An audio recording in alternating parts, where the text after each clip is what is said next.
You might know my next guest from being communist. You might seen him on RT. You've probably heard about him if you work in social circles, but we just kind of wanted to get his idea about where we're going, and maybe he can chronicle some of the decline that we're all seeing, whether it's humanity or the West or so on and so forth. So I'm gonna bring him on.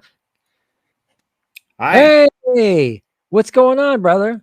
Oh, not much. What's going on with you? Just a summer day. I'm in my lovely Brooklyn apartment. How you guys doing? Oh, we're shaping up. We're doing all right. Mike from Turn Leftist is here. I'm Chris Jeffries, homeless romantic. This is Caleb Maupin, uh, the one and only. So, what's the weather like in Brooklyn right now? Well, it's a nice summer day. It's warm. It was rainy before, but it's not rainy now. It's nice and sunny. So there you go. What about You're where are not. you guys located? I am in exile. I'm actually in Germany. So no, I'm not in exile. I'm actually I got out of there. I got the hell out of Dodge while I could. So I'm in Germany, but I'm from Colorado originally. Okay. Mike, where are you hailing from? I'm also in New York, same as Caleb, but just in a very far away part. I'm about 7 hours from you, near Buffalo. So Oh, wow. Up by the same Canadian weather as border. you. Yeah, Yeah. yeah. Yeah. You been doing any traveling recently? I know that you get around a bit. Well, I was in Chicago, meeting with some of my people out there. I've done some international travel. I was at the World Youth Festival in Russia in March, and I was an election observer in Russia. I got an opportunity to speak with the Russian president. That was pretty cool. Cool. So, yeah, that was my last big trip. I get around, as you said. Well, now I just got to ask you, how was that talking to the president? Tell me a story. That's Well, spicy. it was neat, to be in the room at this gathering of people from all over the world, people from Vietnam, people from China, people from various African countries, to be in a room with these people from around the world that are part of this new economy that is emerging, centered around the BRICS countries. It was pretty neat. Different ideas, high achieving young people, the top scorers in mathematics, some of the top athletes from these various developing countries who all kind of see Russia and China as the future, and to be in the room and then have the Russian president there come and do a long Q&A with us. That was pretty cool. Wow. And what was your cue? Well, I was scheduled to do question number 3, so I got up and I talked to him about how U.S. relations with Russia are not good, what could happen to improve things, and he gave kind of a long answer. He praised the United States for some of our achievements, but he also talked about the unilateral approach, the way the USA talked about the end of history after the fall of the Soviet Union, the unilateral invasion of Iraq. And he made a comparison. He said, look, the USA invades a country on the other side of the world, falsely claiming that they have weapons of mass destruction. We're dealing with a situation on our border. Someone's right on our border. There's been a conflict going on in that country for year after year after year. People are dying. If one is okay, the other clearly is. I thought that was an interesting way of putting it. But yeah, if the USA can unilaterally invade Iraq, why can Russia not move in to protect the peoples of the Donbass region after they've been dying since 2014? I often reference that monument, the Alley of Angels, that has all the children who died in the Donetsk People's Republic and Lugansk and other places. People make it sound like this war started when the special military operation began, but it started in 2014 when the USA toppled the Ukrainian government, and there was a peace treaty, the Minsk Agreement, that was supposed to improve things, and they waited 8 years for the Minsk Agreement to be implemented, and it wasn't. And that whole time there were food blockades, people were dying, and Russia finally moved in to protect the people of the eastern regions. That's what the Ukraine war is really about, and it's pretty obvious if you look into it, and U.S. media works very, very hard to obscure that. Isn't that the truth? Well, also it actually goes back even further to the IMF loans that they gave out as soon as the Soviet Union collapsed. And they said, well, hey, we're going to help you rebuild and everything. And immediately got them into that cycle of debt and, torture, mayhem, and chaos that the IMF can bring. Yeah, just a couple of minutes ago on this stream, we were watching the Venezuelan Attorney General drawing a direct comparison between Venezuela, the Arab Spring, and Euromaidan. It's the exact same playbook in every situation. That's interesting. Yeah, well, the fall of the Soviet Union was a devastating event, economically speaking. They imposed radical free market reforms, just ripped apart the state-run economy, mass unemployment at like 30% unemployment, which is like an insane amount of unemployment. The factories closed their doors, the farms shut down. Russia was economically suffering. And Putin, got Russia in a better spot by restructuring the economy around oil and gas and putting oil and gas under the control of a state corporation, the Gazprom for the natural gas, Rosneft for the oil.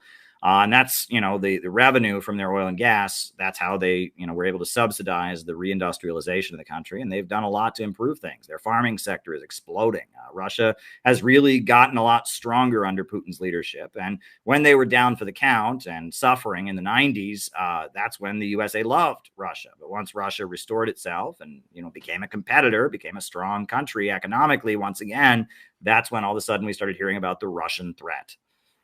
Of course. We don't want competitors. We want slaves in this sense. So what can you tell me about the increase of standard of living in Russia over the last 2 decades or so? Well, I believe in Putin's first term, the wages of the average Russian tripled. Now, there was a lot of inflation during that time, so it wasn't like they got 3 times what they had, but it was a very significant increase. They restored their industrial base to what it had been at the time of the fall of the USSR. They started repopulating, during the 90s and the early 2000s, they were, losing their population. I believe between the time of the fall of the Soviet Union and 2006, Russia's population went down by roughly 10%. Now, it's not just people dying, people leaving the country, et cetera. But I mean, that's a 10% drop in your population. I mean, that was not good. But then their population started rising once again. In fact, I know a lot of people that are moving there. People from around the world, from African countries, from South America are moving there. Russia's population is rising. Their economy is getting stronger. Their farming sector is booming. I mean, they're back in good shape. And I have to point out what, I actually, I get along with a lot of libertarians because they're against the low wage police state that we're facing here in the United States, and they're against these wars. But when it comes to economics, they're just wrong because they had the free market neoliberal policies in the 90s. And it was a disaster. And the way they fixed it was reasserting state control, having the state, oversee the economy in order to ensure economic growth, right? And that's what Putin has been all about. He wrote his college thesis about how oil and gas and natural resources could be used to stabilize the Russian economy. And it looks like around the time of the fall of the Soviet Union, the Soviet leaders were trying to do that to some degree or other. They built a pipeline to connect to Germany, and then the Reagan administration worked with Saudi Arabia to drop the oil prices. And, there was some understanding at the time of the fall of the Soviet Union that might be a way they could transition their economy. But then the Soviet Union fell, and that got put on hold. But then when Putin was reelected, he was able to kind of implement what he talked about in his academic thesis of rescuing their economy by restructuring it around public oil and gas. And I always ask people, because when I want to know about something intimate about the Soviet Union, I wanted to ask you specifically, why were they all mixed up in Afghanistan? Why? And that was seemed like one of the nails in the coffin. Well, we now know that it was intentional. Zbigniew Brzezinski called it the Afghan trap. Afghanistan was on the border of the Soviet Union, very Muslim, very underdeveloped, impoverished country. And it was a monarchy that was neutral between the United States and the Soviet Union. And a lot of people in the military were members of the Soviet-aligned party. It wasn't called the Communist Party. It was called the People's Democratic Party, right? And a lot of people in the military had gotten military training in the Soviet Union, et cetera. And they were part of this political party that was a legal part of the system there called the People's Democratic Party. Zbigniew Brzezinski now admits that he worked with the monarchy there to launch a huge crackdown on these members of the military and others that were in the People's Democracy Party. So they were forced to have a coup in order to prevent being killed. And so the military toppled the monarchy and they broke their comrades out of jail. They tore down the walls of the jail, and the People's Democracy Party was forced to take power prematurely. Most of the population in the countryside didn't really like the People's Democracy Party because they were secular, and Afghanistan, a very religious and a very underdeveloped, very rural country. So the People's Democracy Party took power prematurely. And Zbigniew Brzezinski was the national security advisor to Ronald Reagan. He comes out of Columbia University, the Center for Communist Studies. He was, he's one of the Cold War strategists. He admitted later that his plan was to give the Soviet Union their Vietnam. And he called it the Afghan trap. And so almost immediately after the People's Democracy Party is forced to come to power to prevent being killed, they come to power. And then with the help of a wealthy young Saudi named Osama bin Laden, the United States starts pouring weapons into the rural areas and recruiting Muslims from all over the world to go into Afghanistan and wage a holy war against the infidels, against these atheist communists who've taken power. And the Soviet Union sees that right on their border. And then you have to remember that, the Soviet Union has dealt with Islamist kind of insurgencies before in Chechnya, in other places. During the Second World War, there were various Muslim groups that were aligned with Hitler and such. So, they don't want Afghanistan to turn into a center of like Islamic terrorism against the Soviet Union. And that government, those generals that they had trained, the people who led the People's Democracy Party, they were supposed to, they had their back. They had a relationship. So the Soviet Union sent its troops in to protect the elected and legitimate government of Afghanistan. And the USA worked with Pakistan and the security services in Pakistan to arrange for heroin dealers and all kinds of stuff, and money and drugs and weapons flowed into Afghanistan. And there was a really ugly war. And I understand the death count is in the millions. That war kept going. What's interesting is after the Soviet Union fell in 1991, the People's Democratic Government, the People's Democracy Party, held out for a few more years. I believe they were in power until like 1993, showing that they had a very significant base of popular support. They weren't just Soviet puppets. And even with the Soviet Union gone, they held out for quite some time before they were ultimately defeated. The Taliban, from what I understand, was a faction of the anti-Soviet forces. They were like one faction. That then took power, the more radical, conservative Islamic force. But yeah, the Soviet Union was kind of cornered into a situation where they felt they had to move their forces into Afghanistan. And then the USA prolonged that conflict as long as they could. They boycotted the Olympics in 1980. They used it. They rallied the world. The Soviet Union is invading Afghanistan. They arranged the whole thing. It was very strategic. Make the Soviets look like the bad guy. The USA was reeling from the defeat in Vietnam. And a big aspect of why the USA was defeated in Vietnam was optics, that people around the world sympathized with the Vietnamese, these peasants that are fighting for their homeland against a mighty empire. And they figured the best way to defeat the Soviets is to co-opt those communist aesthetics, those communist optics of the peasant army fighting the invaders, make the Soviets into the bad guys. And I mean, CBS News was caught airing fake staged battle footage. I mean, the Pentagon, they like had people dress in costumes and they filmed them. And CBS News was caught filming it. The Columbia School of Journalism revealed this, and that it was very much a made-for-TV war. You watch The Living Daylights, the James Bond movie where the Mujahideen are the heroes. I think there's one of the Rambo movies, with Sylvester Stallone, and that they did everything they could to take the propaganda aesthetics that the communists had used in Vietnam and turn them on their head against the Soviet Union. It was very effective. One thing that I often will point to about this, there's a book called Afghanistan, Washington's Secret War by Philip Bonosky, who was a reporter from the United States who was in Afghanistan. He talked about when the Soviet Union moved its troops into Afghanistan, there was only one tank in Kabul, the capital city. It was in the park. And all the Western TV cameras surrounded this one tank because that was the image that Western media had decided to use for Soviet, military interventions, right? The tank, right? The tank is this cold mechanical piece of machinery. It's not a person, doesn't have a face, there's no politics. And whenever the Soviet Union moved its forces into any country, Western media would just show a bunch of big, scary tanks. And then you remember 1989, Tiananmen Square, this guy holding a flag in front of a tank. And it was communism was this cold mechanical tank, and anti-communism was human rights and individuals. It was brilliant marketing. It was brilliant propaganda strategy. We're still doing it now with Ukraine. Yeah, they're still doing it. Yeah. And I mean, you asked about the Soviet Union went into Afghanistan. I mean, that's your answer. They got cornered into it. And I'm sure that everything I'm saying now is known by Russian government officials, and they've studied this, and they're trying to make sure they don't get trapped in the same way. I think that's probably the intent of the Biden administration. There's a weird parallel between Joe Biden and Jimmy Carter, right? Jimmy Carter was this president who came in. He was a peanut farmer. Oh, you're upset. It's going to be okay. I'll wear a sweater instead of turning up the heat in the wintertime. It's so nice, and I'm going to meet with gays and feminists at the White House, and I'm That is so fucking good. That yeah, that was Jimmy Carter, right? And it was Carter also tremendous. doesn't get enough credit for being like the Reagan of his time too. Like he was doing Reaganism before Reagan, and he gets no credit for it because Reagan did it so much worse. But I kind of wanted to bring you back, Caleb, to a little more about the modern conditions of Russia, if we could, because I had some questions regarding like the cultural aspect. Like I know you pointed out before, a lot of people are moving to Russia. People who are like in the know about like the financial and social welfare aspects of Russia, like just the cost of living, like you were saying, it's actually much better than what people, because people what do you call it? Like their point of view here in the U.S. is very much based in like the early '90s. They still think of Russia as some like, remember that movie Euro Trip when they go to Eastern Europe and everybody's like super impoverished and they're like making fun of like all of Eastern Europe post Soviet collapse. It's like for a long time, yeah, shit was bad. Like that's why they have notable stereotypes for sex trafficking and all kinds of impoverishment. But this is not 30 years ago. We are not in that same world. And now there's like development in a lot of places in Eastern Europe, and particularly in Russia.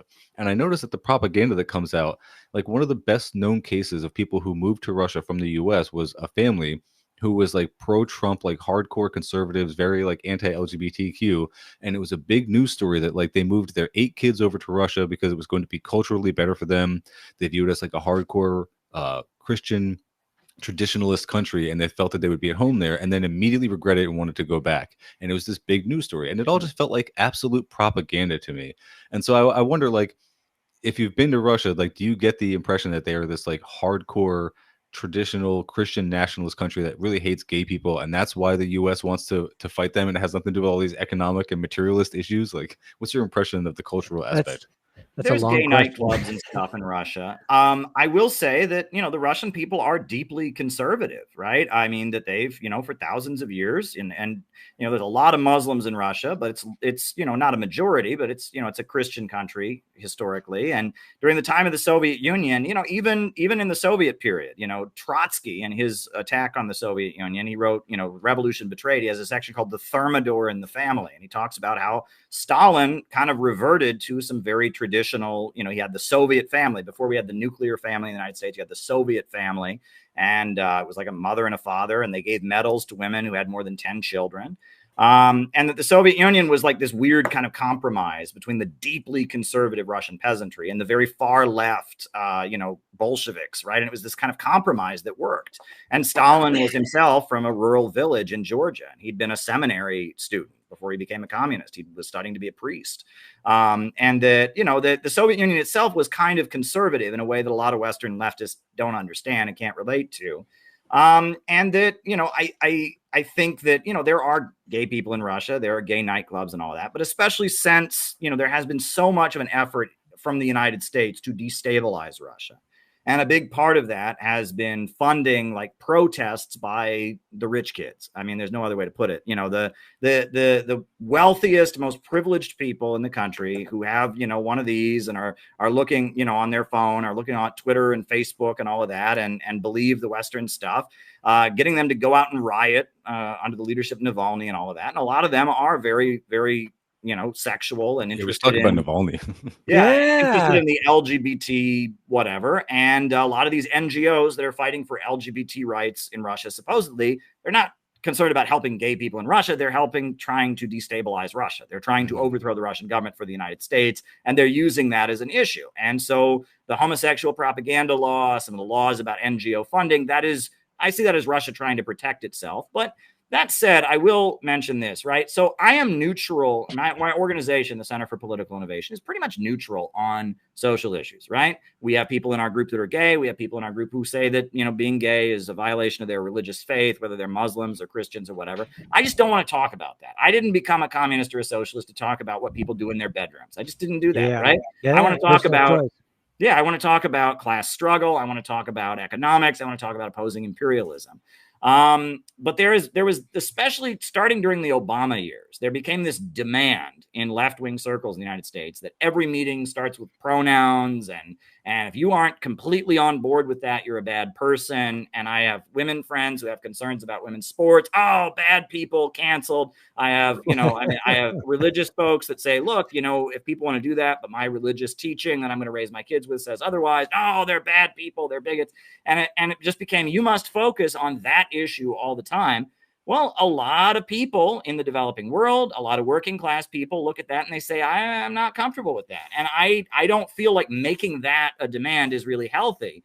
And I will say, though, I don't appreciate the other extreme, right? I want everyone to feel welcome. And if somebody is of a different lifestyle, I want them to be welcome in the group. I want them to feel that they can be accepted.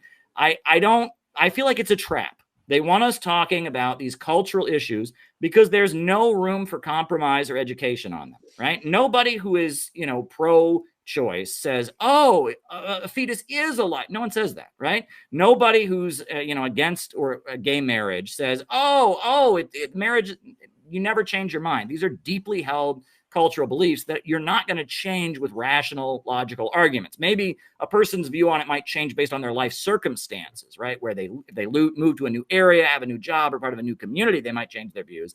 But these are not arguments that can be resolved with rational debate. And so it's very convenient for the elite to focus on those issues, right? And to polarize the country around those kinds of issues because it's very convenient, and it's a way to make sure there's really no unity. And I will say, I was kind of canceled in communist circles for saying that we should just talk about other things. And then some people came along who sounded a lot like me at first, and then they went in the complete opposite direction, and they just want to pander very hard to socially conservative people. And I have stayed exactly where I am, which is I want to talk about economics. I want to talk about class struggle. That's what I'm about, right? Well, can I ask you, Caleb? Yeah. I wanted to ask you, so you said you're involved with this what was it, the CPA? What does that stand for again? The Center for Political Innovation, cpiusa.org. That's our organization. It's an education project. Yeah. Okay. Yeah. Cool. Because I would be curious, like, what org you were affiliated with, you were traveling for. Because we had recently Eddie Ligersmith on from the American Communist Party. And I think in the past, like, you had been associated with orgs that got labeled either patriotic socialists or MAGA communists. And I was wondering, like, if you want to clarify what your stance is on that, because I think that's probably who you're referring to when you talk about people who cater to the socially conservative people. We had our beef with Eddie the other day about, like, if the American Communist Party is part of, like, considers itself MAGA communist, patriotic socialist, if there's a bunch of, like, LGBT or homophobes or transphobes in the organization, and if they cater to that. And their messaging was more like, or at least Eddie's was that used to be a part of, like, what the HAS and infrared people were doing. They've reformed out of that, and it seemed like, for better or worse, I can tell it, or as much as I can tell, that it seems like a genuine kind of direction that they're taking to be more inclusive, if not, like, center everything around it. So would you say that, like, your stance is just that, like, it's not relevant to your org and you consider yourself just, like, purely centered on economics, or what?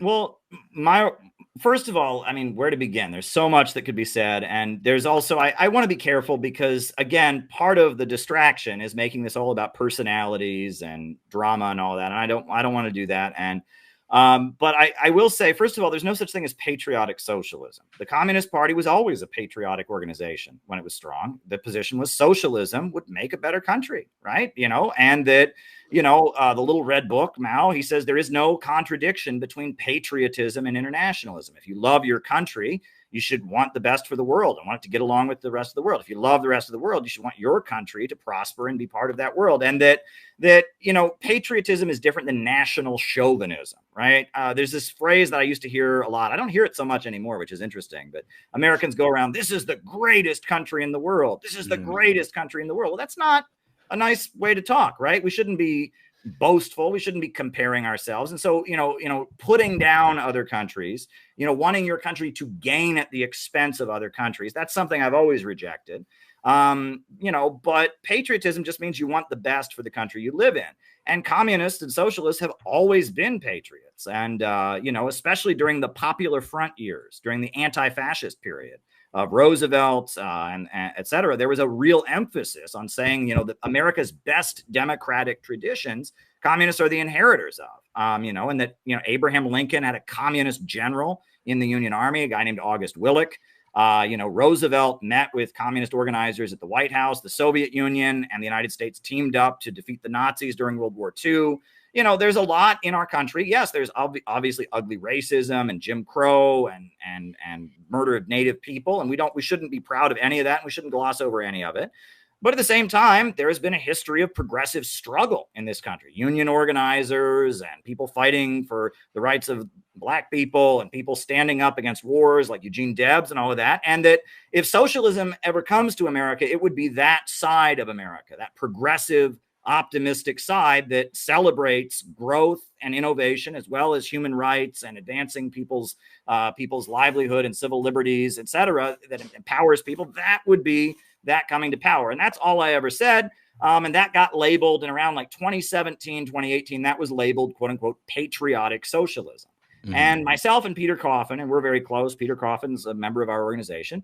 We just went out there and we said, look, we're patriots. And there's actually a great essay by Lenin talking about how he was patriotic to the Russian Empire. The Russian Empire was a prison house of nations, but he was patriotic to it because he said, look, as much as we don't want any nation to be oppressed, we are loyal to our homeland and we're proud to be Russian. And we're not, we oppose World War I, but we're not anti-Russia, right? We love Russia, right? And Lenin made that point about, a country he called a prison house of nations. So all socialism has always been patriotic. Now, Peter Coffin and myself and CPI, when we were first founded, before any of these other people came along, we were widely attacked for that. And it was, we were white supremacists and neo-Nazis and all this. And it's like, no, we're not. Like I was going to court with police brutality victims before Black Lives Matter was ever tweeted. When I lived in Cleveland in 2010, I was profiled, the communist next door in Cleveland Scene magazine.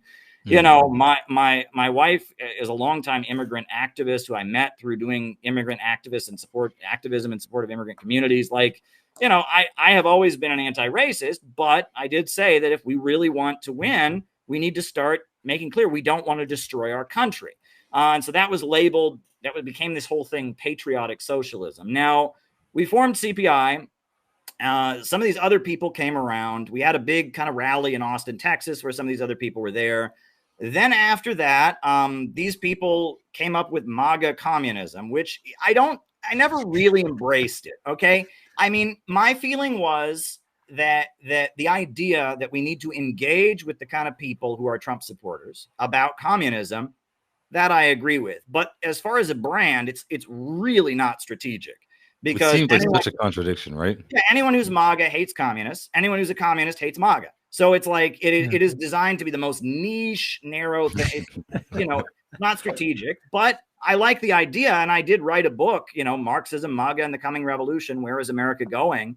Kind of getting into how the rise of Trump and the divisions in the ruling class and all of that. So I didn't completely, it's not like I didn't react to MAGA communism the way most of the woke people did with, oh, how dare, we condemn this. But these folks that had kind of started out orbiting around me and were paying attention to me, they went in this wildly social conservative direction. They use very, very nasty, mean-spirited language, and they've also targeted me on a personal level, not even a political level. They've brought up all kinds of nasty gossip about me, and I actually was on the phone with somebody from the American Communist Party today, and they made it clear they want absolutely no relationship with the Center for Political Innovation or with me. So that pretty much settles it. We have no beef with them. I mean, I don't appreciate what some of the people that are in that organization have said about me and the way that they've specifically targeted me and made life hard for me and others and people I'm close to. But, I mean, I have no beef with them, but they want nothing to do with us. So be it. That's what is that just like an ideological split? No, I think it's purely personal. I think, personal. Yeah, and that, I mean, I don't want to say more. If I say more, and that's the problem, right? All right. Every time I engage or that's talk fine. about these individual, there's a wave of nasty personal attacks that follow, and I'm disappointed that they have that attitude, because I think those of us who really do want a better America, we should be cooperating with each other. I mean, it seems like you would be ideologically then aligned. Like, that's why I was asking if it was an ideological, like what that distinction would be. But if it is purely personal, that seems like it's a shame, because it seems like your organization and the ACP are in lockstep, right?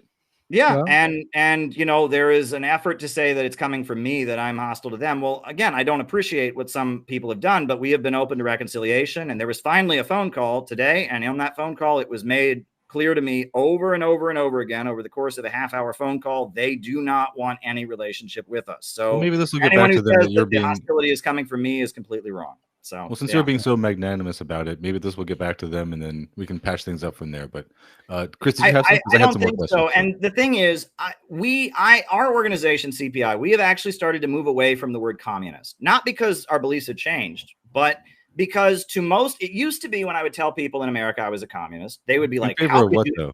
What? Well, How let me could you do that? finish. How could you ever be that?" Right? You know, and I could tell them. Now, if I tell people I'm a communist, they think I have pink hair and that I think all Trump supporters are Nazis and I'm obsessed with the trans thing. That's not me, right? And we want to actually recruit average people who would never go looking for these ideas. And we are also aligned. You know, I attended the Libertarian Party convention. I have a relationship with a church that is very supportive of peace with North Korea and help make the peace talks happen between Trump and Kim Jong-un, and that we are trying to align ourselves with forces that want peace in the world, like the Libertarian Party, like others. And those forces are very put off by the word communist because they associate it with wokeism. And the average people that we're trying to recruit as we knock on doors and all of that, they're kind of off put by it. And the word communism, it almost kind of attracts very contrarian people, right? Unfortunately, right? I consider what I'm doing to be the purest interpretation of you know, anti-imperialism, etc. But unfortunately, it kind of attracts contrarian people. And that, you know, engaging in some kind of battle to own that word, I just don't see as a productive use of my time. We are the Center for Political Innovation, and we recently decided to start calling ourselves innovationists, because the essence of communism is a celebration of technology and human development. And it is the belief that humans are constantly moving to a higher mode of production, that unlike any other species, we can reinvent our relationship with nature.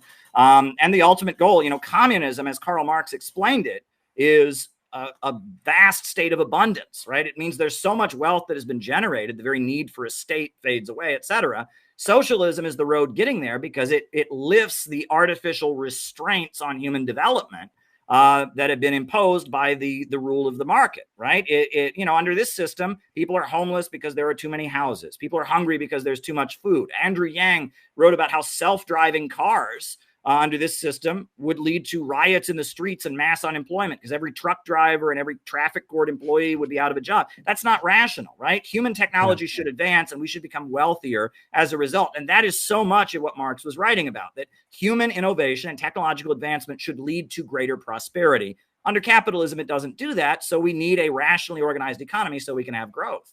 And that's, you know, when Deng Xiaoping came to power after the end of the Cultural Revolution, he said, poverty is not socialism, but to be rich is glorious. And the communist countries during the Cold War, they were surrounded, they were attacked, millions were killed in Korea, millions were killed in Vietnam, millions died in the Soviet Union. They were surrounded, they were barricaded. And so they fell into kind of the trap of trying to create an egalitarian society in poverty, which we've learned through the course of the 20th century, that is not possible. You cannot create a society that is egalitarian in poverty. The road to equality is abundance. When there's enough for everybody, then there's no need for somebody to be more than anybody else. There's no need to hoard. And that if you fall into the trap of trying to create equality in poverty, you're kind of doomed. And the Cultural Revolution in China was a disaster. Che Guevara, I admire his heroism as a great anti-imperialist leader, but if you go to Cuba, they will tell you his economic policies in the 1960s, the early 60s, were not successful. He tried to build socialism without material incentives, et cetera. It didn't work out too well. That socialism is implementing a rationally planned economy so you can have growth. And I also want to mention part of the reason that we're calling ourselves innovationists is because, you know, wokeism, and I talked about this in my book on Kamala Harris, wokeism is like all the bad things about the original communism separated and concentrated. It has nothing to do with planned economy. It's nothing to do with working class, et cetera. It's just kind of that spirit of rebellion, that spirit of rage, you know, that idea that change always comes through a confrontation, et cetera. It's that is what wokeism really is. It's like all the negative aspects of communism. Liberal utopianism, maybe? Yeah. And what we want to do is we want to take the good, right? You know, the understanding of an economy, the celebration of human technological advancement, anti-imperialism, and the understanding about how imperialism, capitalism in its monopoly stage keeps country in poverty and holds back development. And that if you go to communist countries now, I was in Russia, I've been to Venezuela, I've been to Nicaragua. You know, if you go to communist countries, they're not encouraging people to go out and struggle with each other and tear each other down. They're trying to create a sense of oneness and community. right? I And did want that to ask you if you could give your take on Chinese billionaires, because that was the first time that I had ever seen you go viral online, was when you had defended the concept of them and said that China was still socialist despite having them. And I wanted to yeah. see if you could give your, like, just in layman's terms, your take on that. Well, I think the reason that I went out on that is because for me, realizing that communism, the higher stage of communism, is based on vast abundance, that was a huge revelation for me when I was studying Marxist economics. I had always thought it was just like, oh, we have socialism and we teach everyone to be good and everyone learns to be good and then they're just good. And that doesn't make sense. But when it was explained that capitalism holds back development and that communism lays the basis for eradicating scarcity, right? And that we want so much wealth that scarcity vanishes. And that's the way we can have a stateless and classless world. That was a huge revelation for me. So when I heard AOC and others saying we want to abolish billionaires, I thought that's not the right message, right? We want everyone to be a billionaire. We want there to be so much wealth that the very need for the state can fade away. And on top of that, I know a lot of American working class people who really do believe that communism is about taking what they have. People who've worked hard their whole life to have a nice car or a nice house or to provide for their kids or enable their kids to go to college. And in their minds, communism is the government coming and taking that away. That's what a lot of Americans have been told communism is, and that's why they would oppose it. I would oppose such a thing if I thought that's what it was. And so the phrase abolish billionaires, it reeks of the idea that we are against wealth. We're not against wealth, we're against inequality. We're against exploitation, right? We're against wealth that's created by making other people poor. And that point needs to be raised. And that kind of goes against what a lot of people think. People think that communism is the redistribution of wealth. But if you read Critique of the Goethe Program, Marx makes very clear it's not about redistribution of wealth. It's about changing property relations and the way wealth is created so that wealth and growth can just expand indefinitely and we can eradicate scarcity. So, I mean, Chinese billionaires exist, and they exist as part of their overall state centrally planned economy. And that doesn't make China not socialist, because at the end of the day, the economy is still, organized in order to serve public good and not the profits of a wealthy few. And those billionaires exist at the whim of the Communist Party. And actually, China and Iran are the only two countries in the world where a billionaire has ever gotten the death penalty. Because the billionaires, they exist, but they don't have the power, right? They exist at the whim of the party. And so that's where I was making that point. And that's why we're calling ourselves innovationists. People think communism is anti-wealth. We're not. People think communists worship poverty. We don't. Right. And so that's, this innovationist turn. My views haven't changed. But in order to have this conversation with people, we need to kind of change. And also, saying you're a communist in America, it's like saying you're a devil worshiper. It's like it doesn't mean anything. So why create that barricade, especially when there are people now, there's a big scramble of who gets to own the word, who gets to be the boss, who gets to own communism. I have no desire to win that. This is my thing. I don't adopt the name. I have Mike on. Mike's fervently says he's communist. He stamps it on everything, but I'm secretly, I'm with it, but at the same time, I'm not trying to paint myself into a corner with certain phrases, and innovations. Yeah. Everybody likes innovations. Come on. That's good. Let me also point this out too, which is after the fall of the Soviet Union, global communism changed, right? The Soviet way of doing things is never coming back, right? I mean, there are socialist communist governments around the world, Vietnam, North Korea, Cuba, China, but they openly want to be more like China. They want to have a market sector. They've kind of learned from the fall of the Soviet Union. Also, even during the Cold War, you had Ba'athist Arab socialism, and Ba'athist Arab socialism was, the Soviet Union said this is socialism. They called it a socialist oriented government, Iraq and Syria, but it was not Marxist Leninist. And a big moment for me was the Green Book, Gaddafi, right? 2011, Gaddafi, I mean, he had done so much to raise people out of poverty, and he was such a great anti-imperialist, had stood with the Black Panthers and the Palestinians and the IRA and so many great people. And what happened in Libya, Gaddafi said he wasn't a communist. He said he was an Islamic socialist. And the first book CPI ever published was the Green Book. He's got it on hand, folks. We have many copies of it on hand because this book by Gaddafi is a great socialist book. The Green Book is great. He really loves his community councils. I'll check it out, you guys. Okay, you communist guys, you're always teaching me everything I ever wanted to know. Yeah, but Gaddafi was not a Marxist Leninist, right? And I feel like, the classic Soviet-style Marxism-Leninism feudalism, it laid the foundation. It's the understanding of what imperialism is. It's the understanding of how to organize an economy. But the anti-imperialist world has learned from that and incorporated a lot of it, but it's also moved on. I will also say that I am a Christian and I do believe in God, right? And I think that you cannot build God's kingdom on earth without God, right? And that the idea that communism as a movement emerged in the period where feudalism was being overthrown.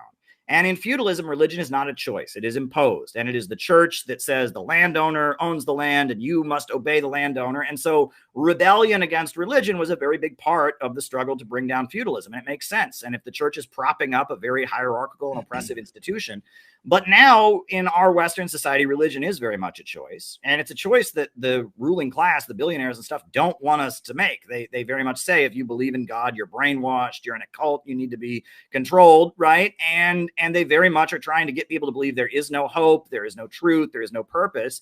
And religiousness is a big part of communism, especially in Latin America. Maduro is Roman Catholic, very religious.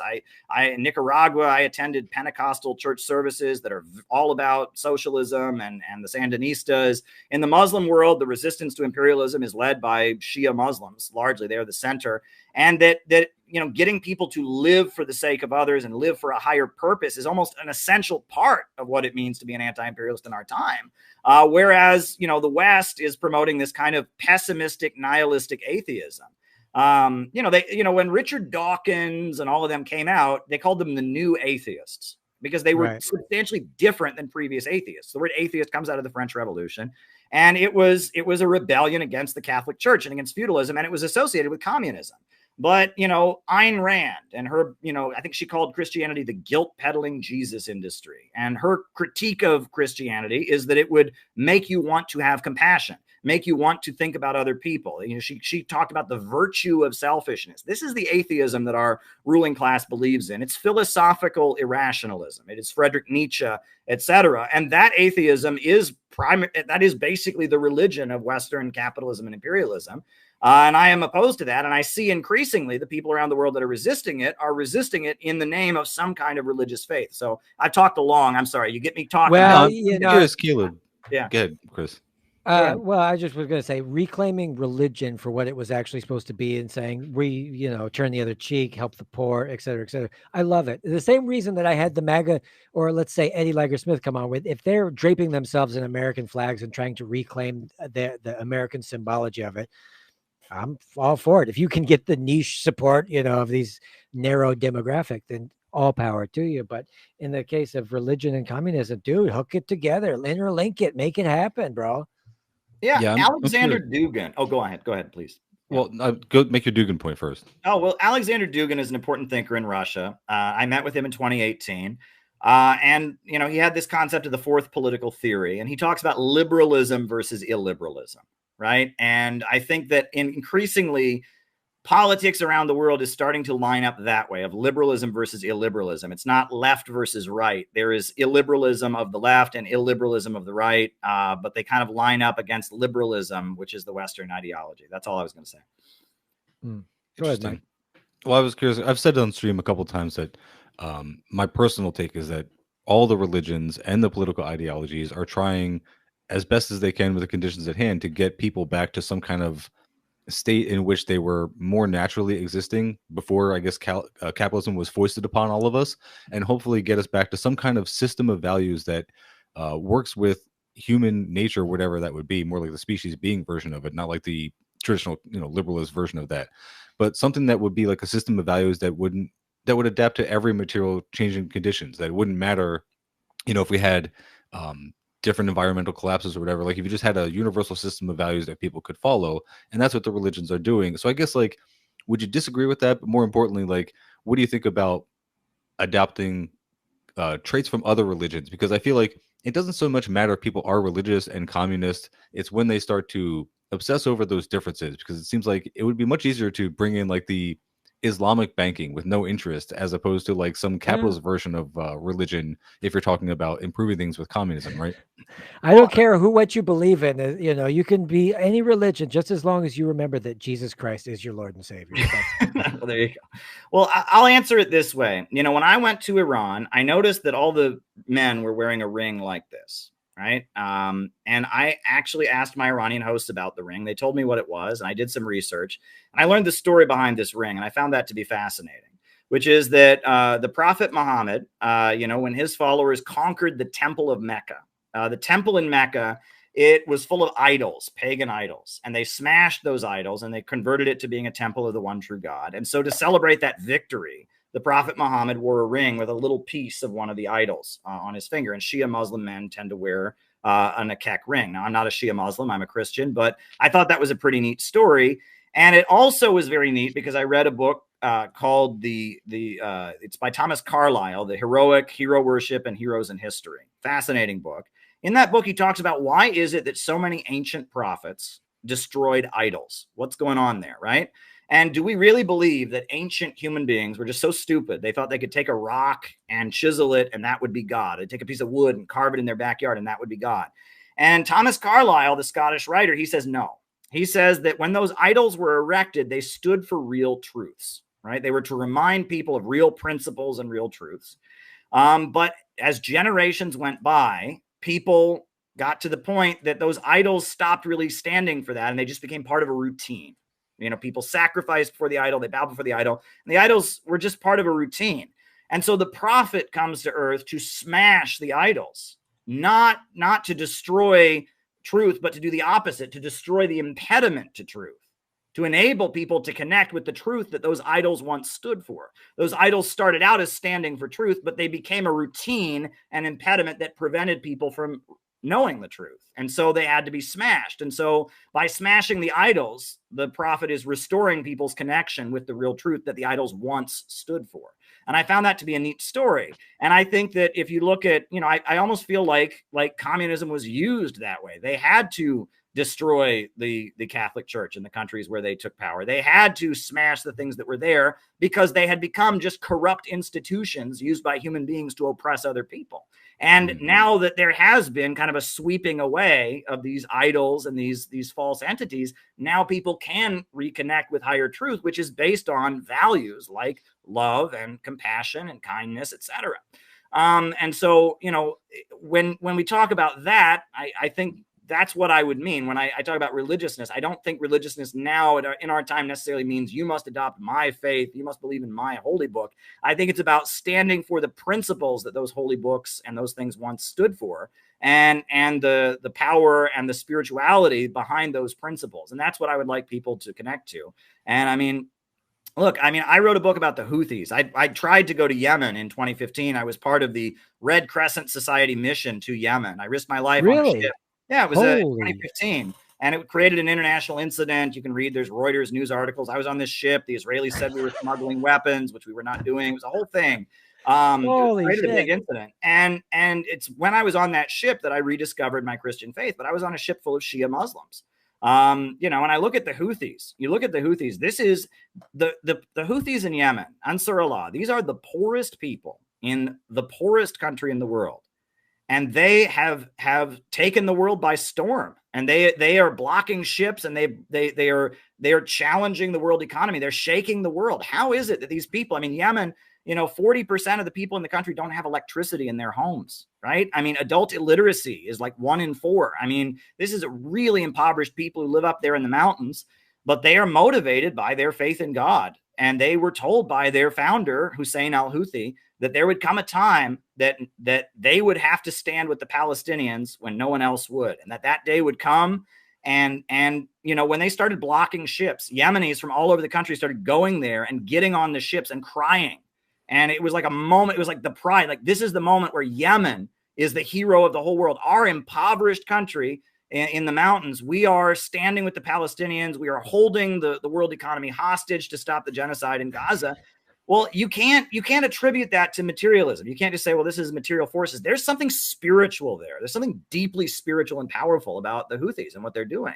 You know, and I think that again, that's where I would stray from the classic Marxist materialism, right? I would say there is something spiritual there, and there is something that I guess pushes me in more of an idealist direction when I look at what the Houthis are capable of doing. And so I take the socialist economics, I take anti-imperialism, I take the belief in human progress, I take a lot from Marxism, but I take the eternal rebellion, the cold materialism, the belief that change only comes through conflict, and I let that go, and I think that kind of lays the basis for wokeism. The woke people took the bad from communism. Innovationism, we take the good. Do you think that these kind of figures like this what's his name, Hussein al-Houthi, and these guys like Farrakhan, for instance. I love Farrakhan because Farrakhan really comes out and he really says the truth. But is this one of these situations where if the shoe was on the other foot, would they end up being just as racist as white people have been for centuries? Well, I mean, I look up to Minister Farrakhan because when Libya was being bombed and destroyed, I mean, that was a very pivotal moment for me because I was from Ohio, I was living in Cleveland, and I moved to New York City, and I was there during Occupy Wall Street, and Libya, this socialist country in Africa, was being bombed and destroyed, and the left Libya out to dry. And Alex Jones stood with Libya, and Cynthia McKinney, the former congresswoman, who's a friend of mine, who's come on my YouTube channel. I've met her in Russia. We were elections monitors together. She stood with Libya. And Ramsey Clark from the International Action Center, the former attorney general who I worked for, he went to Libya. But the overwhelming majority of the communist and socialist and anarchist groups, they had nothing to say about Libya because the revolution, the so-called revolution in Libya, framed itself as, you know, as an uprising against a dictator, part of the Arab Spring. And when the bombs started dropping and this prosperous socialist country in Africa was destroyed, they did almost nothing about it. And what I do remember is Minister Farrakhan had the biggest rally to support Libya during the 2011 Libyan war. It was called the Millions March in Harlem. And I was there, and Cynthia McKinney was there, and Ramsey Clark was there, and he got thousands and thousands of people in the streets of New York City to stand against Obama and with Gaddafi. So I think that's very admirable. And the Nation of Islam, I mean, they are, I would say, what you might call, I mean, when we talk about liberalism versus illiberalism, they're not communists by any means, right? They're very religious, and they very much have a critique of Marxism and all that, but they are illiberal, meaning that they are people coming together to achieve a collective end, living for a higher purpose. And so I have an admiration for the Nation of Islam. The other thing that I remember is on the anniversary of the Million Man March, like the 10-year anniversary, it was right after Hurricane Katrina. I was in high school. And on C-SPAN, they had the Millions More March, right, which was like the 10-year anniversary. And I watched it, and I was like, I couldn't take my eyes away from the screen because there was on that screen, I mean, he was quoting Mao, and he had the Speaker of the Cuban Parliament, and he was, I mean, it's like, okay, this guy's not a communist, but he's saying all the things that I would like to, I believe, as a communist. And so I don't know, I have admiration for Farrakhan, and I mean, I think that, you know, he's had some difficulties, and, you know, I think he's, you know, he probably is, you know, he very, very strongly opposed to homosexuality, has said things about Jewish folks that I wouldn't say. But I think he plays a force for good. I think he's a force for good in American political discourse. And that's why he's been targeted the way he has, and tarred as an anti-Semite, and tarred as all these things. I mean, you know, maybe he's been insensitive, maybe he said things, but I don't think he's oppressing people. I think he's a force of empowerment in the Black community. Yeah, I always have my concerns and everything because I had such great hope for, like, Jill Scott Heron even wrote a song where he talked about, you know, fags, and I just was like, why does it always have to end like this? Why can't we all? And I don't know if the shoe is on the other foot, whether or not these liberation organizations are going to do it. But you know what I say? I'll cross that bridge when I get to it. Let them be that opposition force. Let them be that kind of pull their direction, and that's fine. You're right. Yeah. Yeah. So look, you're a wonderful guy. We got to have you back on because you're so knowledgeable. You're just like a machine. Put a quarter in. He's just going. I have some other things we could do. Well, hey, if you want to ask me more questions, I've got plenty of time here. So I actually have another segment that I wanted to do. Okay. Are you boys and girls ready? This is going to be this is a competition between you and Mike now. It's Marxist trivia. Here we go.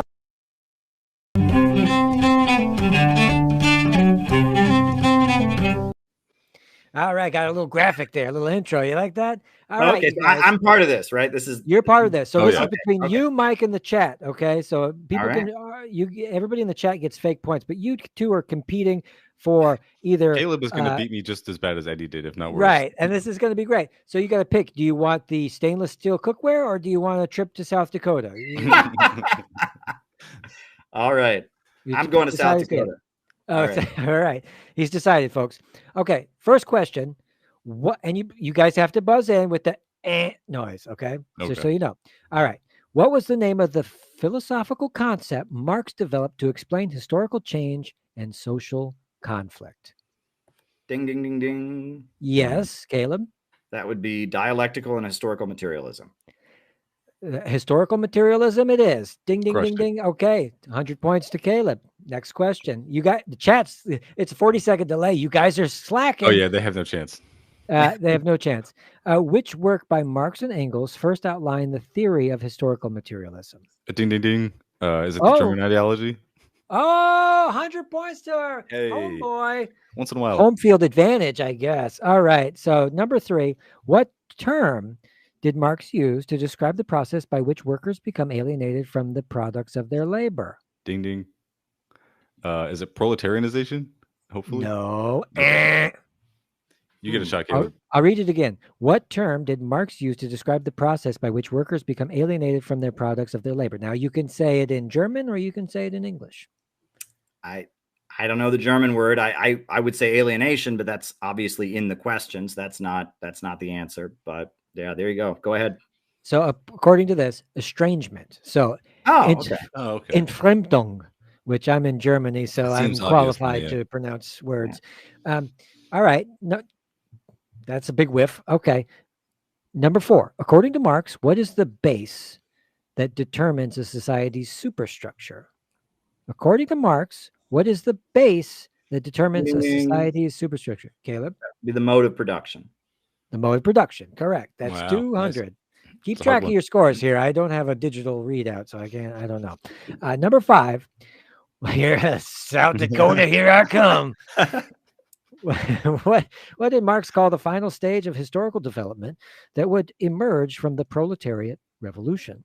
Ding, ding, ding. That would be the higher stage of communism. That is correct. We will also would have taken just communism, of course. Okay. Number 6. That's 300, I believe. I think he's leaving you in the dust, Mike. Yeah, he is.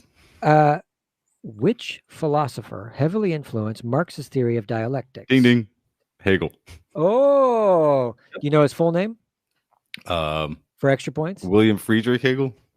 Am I wrong? You just Bratwurst, Lederhosen, George Wilhelm Friedrich. Guy in Germany. Yeah. Yeah, genau. Oh, yeah. What economic concept did Marx use to explain how capitalists extract surplus value from workers? Ding, ding, ding. Caleb? Exploitation. Ooh, let's read it again. What economic concept did Marx use to explain how capitalists extract surplus value from workers? And you said what? Exploitation. But I guess not what I'm looking for. Good answer. I mean, Mike? Surplus value, I guess, would be my second, The process by which they extract the surplus value. No, it's in the question. So that's a weirdly phrased question. It's a bad question. Well, listen to the actual most important part, the economic concept. What's the concept? What economic concept did Marx use to explain the capitalist extraction plus of value from workers? So, linen spinning. Linen spinning. No, I think that's a joke. Yeah, that sounds like something that the maid does in a hotel. Labor theory of value. Okay. Hey, Notary S in the chat had it, even with the 40-second delay. Good job, Notary. Oh, so you had a chat. Somebody in the chat. All right. Yeah, again, it's oddly phrased, but yeah, go on. Yeah. All right. You're still in the lead, Caleb. Don't worry. All right. In the Marxist theory, what term describes the process by which the proletariat develops class consciousness? In Marxist theory, what term describes the process by which the proletariat develops class consciousness? Wow, I don't know that one. That's interesting. I mean, I know the concept. This is one of these things where I know the concept, but I don't know the buzz phrase. You know what I'm saying? Yeah. Sure. I mean, throw out anything you think you might know, but I can also give the chat the a line chance. of march, the proletarianization, like he said before. I mean, there's. Yeah. Go ahead. I would just say the organization of the masses, but yeah, I don't know. That's pretty close. You guys are dancing around, but of course, it's all similar. It's class formation. Class formation. Okay. Yeah. Skeptic. I don't know where. Notary in the chat I says would the have said German word combinations, right? Because he says the Sure. workers will then form combinations, then parenthesis trade unions. I mean, but, pairs, groups, groupings, romantic. It's not easy. They're tough ones. Yeah, whatever you want to call it. Yeah. All right, two more. What did Marx call the transitional stage between capitalism and communism? Ding ding. Socialism. No. Oh, damn it. Ding ding. It was not between capitalism and communism? Ding. Yeah. You dinged in. Go ahead. Okay, I would say the dictatorship of the proletariat. Yeah. And Marx referred to it as the lower stage of communism. It was Lenin who started calling it socialism. So damn. With Marx, it was the higher stage of communism and the lower stage of communism. Lenin steps in and says, "We'll call the lower stage of communism socialism." So that's why I said the higher stage of communism. Yeah. Because it's right. Yeah. Okay. No, that was a real tanky head question. That's a good one. I might be reading these things, but I'm like Alex Trebek. I don't know the answer. I'm just sitting here learning. Yeah. Which work by Marx provided a comprehensive critique of political economy and analysis of capitalism? This one's an easy one. Come on, guys. Ding ding. Caleb. Capital, right? Yeah. In German? Das Kapital. Yeah, not to be confused with Der Kapital or Die Kapital, but Das Kapital. Sure. Right. Which is hard. If you ever come to Germany, that's a hard one. You don't know how. Well, and so then, right, that's the one that we call Das Kapital is volume 1. Right. And then there's the other volumes have different names. There's Theories of Surplus Value, right? That's like volume 4 or 3 or one of them. And then there's the German word for the one that's like volume 4 or whatever. I can't remember the name of it. I've got it up on the shelf over there, but it's there's the different volumes have different names. They don't just call it Capital Volume 1, Volume 2. They have a different name. It's what is it called? Grundrisse, right? That's like Volume 3 or 4. There's Theories of Surplus Value, Grundrisse, and I don't remember the other one. But yeah, there's Capital is 4 volumes, but the final 3 were published after Marx died, and they have different names when they were published. So.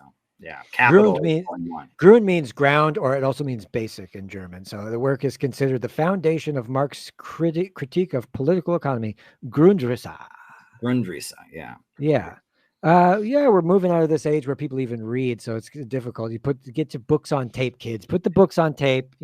Go to the gym. I've always found Engels much easier to read than Marx. Marx as a writer, I don't think he was a very strong writer, but the concepts were his. But Engels was very much the communicator. And it's kind of interesting, and this is where it gets very, very interesting, right? People make a comparison between Freud and Carl Jung, right? And that Marx, he wrote in a kind of almost a Talmudic style of the polemic. Right. If you read the Talmud, it's written as like a polemic. Right. Whereas Engels is from a Christian background. So he's writing in a narrative style, kind of like the Christian Gospels. And back in this time when there was no internet and all of that, and the holy book that you grew up studying had a lot to do with how you phrase things. Right. Marx is writing Talmudically as a polemic. Engels is writing in a narrative sense. And Freud is also writing as a polemic, and Carl Jung, who's from a Christian background, is also writing in a narrative sense. And a lot of people find Carl Jung easier to write, and it's interesting to think about. And you can find that parallel of people kind of write based on what they know, what books they have read. I find that very interesting. And Marx, I mean, he was from a Jewish background, but his family was forced to convert to Christianity at a young age so his father could have a government job. His family was forced to convert to Lutheranism. And many people have argued that Marx probably had some religious training in Judaism because of the Talmudic style, the polemical style of his writing, which I think is an interesting theory. Yeah. And he had a hankering for pickles. The guy loved pickles. Really? Almost killed him, right? He loved salty foods. He loved olives and pickles and everything. Karl Marx. The guy you guys are always talking about, Carlos Marx or whatever his name is. I forget. Yeah. Yeah. I mean, he was an interesting guy for sure. And that his movement proliferated after his death. right? I mean, I believe at his funeral, there were like 7 people, and he was kind of an obscure figure who spent most of his life in poverty. The only job he ever had, he had one job. He worked for the railroad, and he got fired because his writing was too sloppy. And then the only other job he ever had was he was the New York correspondent from London for the New York Tribune. Which was the Republican Party newspaper. It was the newspaper of Horace Greeley, who was like an abolitionist and a socialist in New York City. He had this newspaper called the New York Tribune, and Karl Marx wrote articles for it describing events in London. He was their correspondent. So I tell people Karl Marx worked for the Fox News of the 1860s, the Republican. Right. So before the party switch, I guess, then. Yeah. Well, yeah. Yeah, well, that's what you do. I mean, what else is there? And we're going through it again. Like we're going through the age of tabloid rags, and yeah, there you go. It's going great. I have another segment we could do if you guys want to do this real quick. Only if you want to, Mike. Mike's the one who has a life. Caleb, do you have time? Of course, yeah. I'm all good. All right, cool. Then we can do this thing. I've been reading some of our neoliberal from time to time just to get enraged at the comments, and I think this will be funny. So here's a post on our neoliberal, and they say, "How do you feel when people say that Russia was exploited, hoarded, and looted by Western business interests in the wake of the Soviet Union's collapse? That the 90s in Russia was a neoliberal capitalist hellscape." So I don't know if you guys can see the screen here yet, but we have comments here from people, and so we have read them out, Mike. User not a creative user PT says it was mostly native business interests owned by the former KGB and mob, though. Unless you're considering exploiting, whoring, and looting of Russia, the Pizza Hut ad with Gorbachev. Let's see what else they say here. And jump in any time, Caleb, if you want to respond to any of this or get angry at it, because that's the whole idea here. Yeah, we're reactionaries here. We get mad at stuff.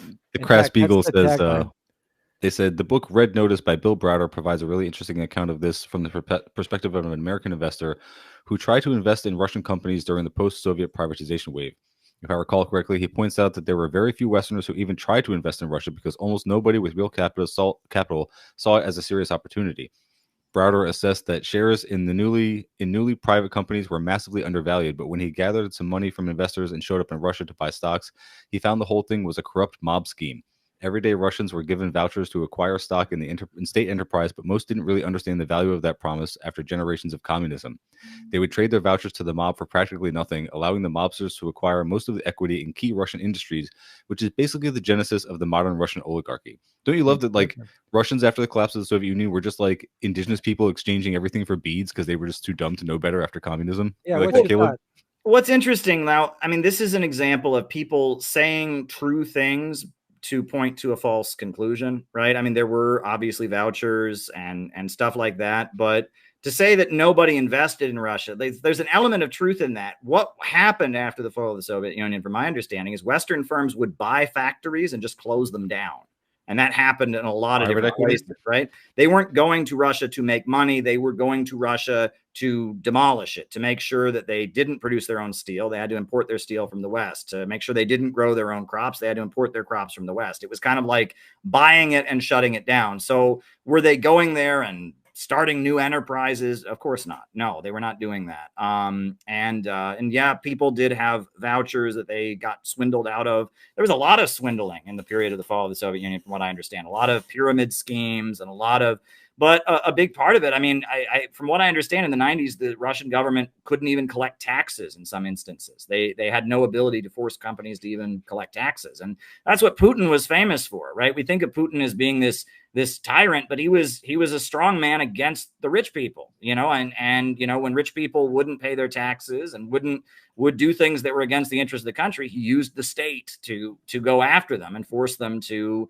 cooperate. And it's like Putin was strong because he went after the rich and powerful, right? And that's one thing. It's kind of the whole thing about, a bully never picks on someone their own size, right? A strong government is a government that goes after the rich and powerful, not a government that goes after people who can't defend themselves, right? I think about Kamala Harris as a prosecutor. She locked up all kinds of low-income people who had a joint or whatever. Putin, yeah, is he a strong man? Absolutely. But his target tended to be billionaires and people that were working against the interests of the country. And yeah, I mean, there's a lot of the people who fled from Russia, like that guy, Bill Browder, who's quoted there. Mm-hmm. Bill Browder, he's the grandson of Earl Browder, Earl Browder was the head of the Communist Party in the 1930s, and his wife, Kitty Browder, was a Russian speaker, and they grew up speaking Russian. The kids grew up speaking Russian in the household. And Bill Browder, he worked for Hermitage Capital Management, which was like a firm that worked very closely with BP.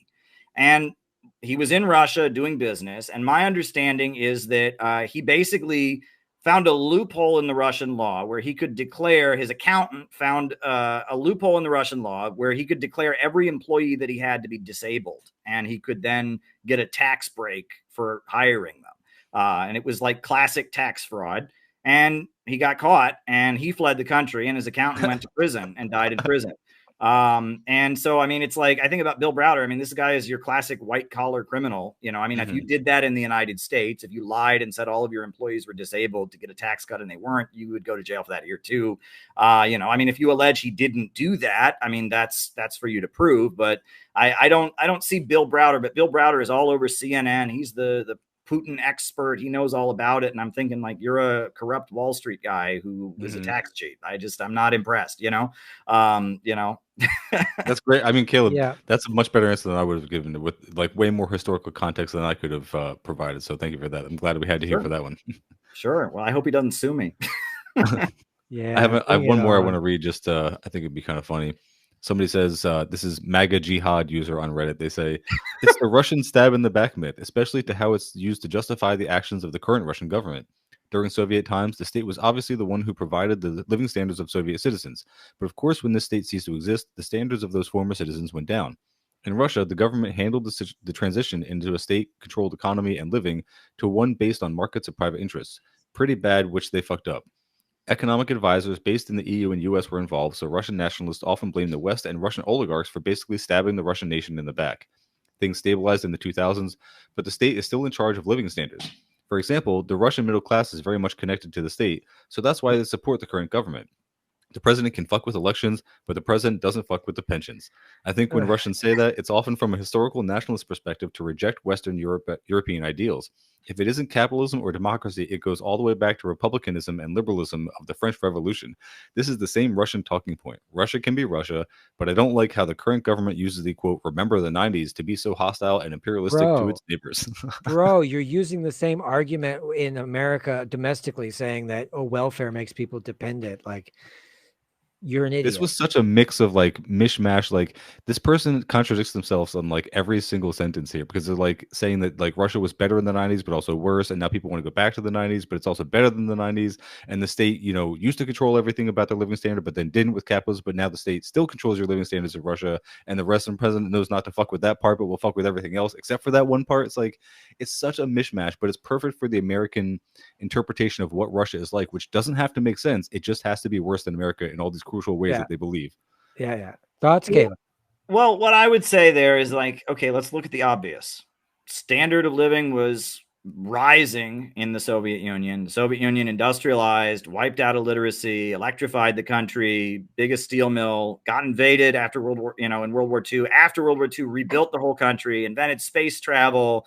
You know, the achievements are massive. They even had their own home computer system in 1985 that they developed, despite, you know, the NATO multilateral treaty that forbid them from getting any higher technology from the West. They basically had to design it themselves.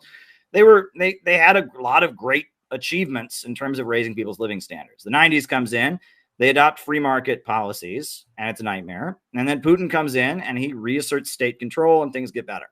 So it's like state control, things are rising, free markets, things get bad. State control, things start to get better, right? Yeah. And it's like what I heard in that long, convoluted answer that you read is, it's like, how can we not acknowledge that as the case, right? There's obviously nuances and complicated aspects to all of these things, right? Nothing is ever that simple.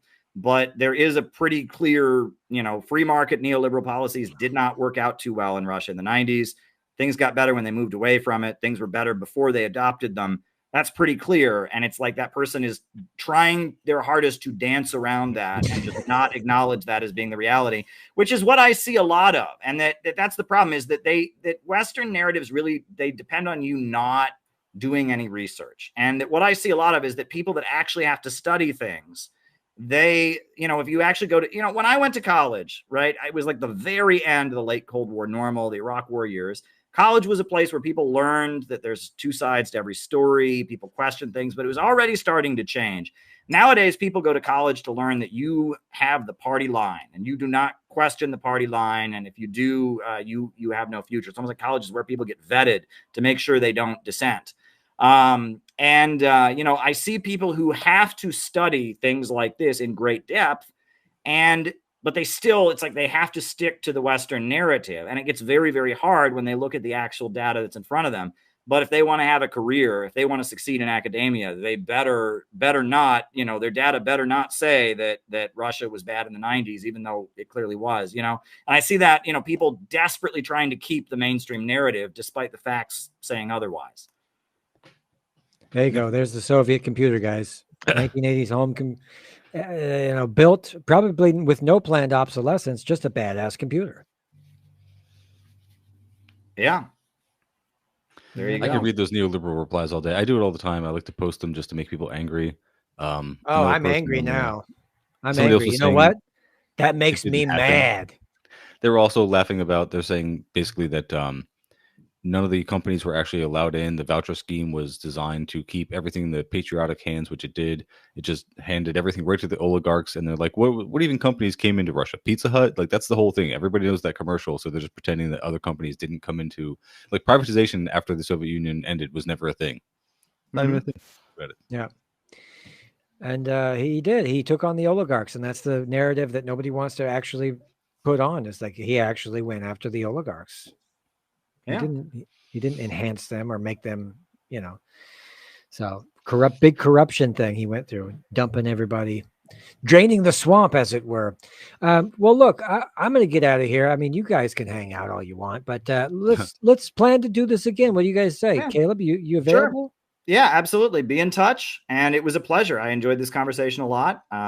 It was great. Mike, be spicy. I'm here to make you laugh, and you're here to educate us on real things. So I appreciate you. I do my best. Thank you. Bye-bye. All right, be in touch, buddy.